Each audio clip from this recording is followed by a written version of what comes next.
राजा जनक जी के सीता दुलारी, लीपेली धरम दुआर। राजा जनक जी के सीता दुलारी, लीपेली धरम दुआर, लीपेली धरम दुआर। बाएं हाथे सीता हो धनुषा उठावेली, दाएं हाथे लिपेली दुआर। बाएं हाथे सीता हो धनुषा उठावेली, दाएं हाथे लिपेली दुआर, दाएं हाथे लिपेली दुआर। माई बाबूजी रथ से लौटले हो, सीता से पूछाए बात।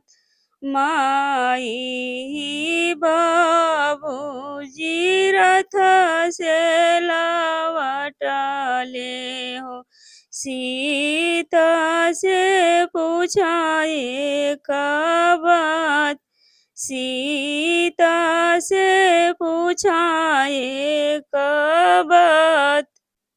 कैसे के हो सीता धनुषा उठावलु हो, कैसे के लिपेलु दुआर।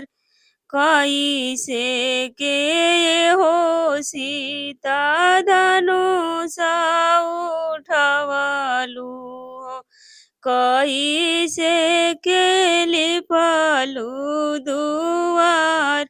कैसे के लिपेलु दुआर। बाएं हाथे हो पापा धनुषा उठावली हो, दाएं हाथे लिपाली दुआर। बाएं हाथे हो पापा धनुषा उठावली, बाएं हाथे लिपाली दुआर। बाएं हाथे लिपाली दुआर। इतना वचन जब सुनले हो पापा, देशे देशे चिट्ठी पठवाई। इतना वचन जब सुनले जनक राजा, देशे देशे चिट्ठी पठवाई। दिहले हो देशे देशे चिट्ठी पठवाई। ये शिव धनुष के जे भी उठाई है, सीता बियाही ले जाए। ये शिव धनुष के जे हो उठाई है, सीता बियाही ले जाए। सीता बियाही ले जाए। बड़े बड़े धूपति जनकपुर आइले हो, धनुष उठाई नहीं पाए। बड़े बड़े धूपति जनकपुर आइले हो, धनुष उठाई नाही पाय, धनुष उठाई नाही पाय। राम लखन दोनों भैया जब खाड़ भइले, ऐसन पीछे धनु जाय। राम लखन दोनों भैया जब खाड़ भइले, लक्ष्मण पीछे हटी जाय।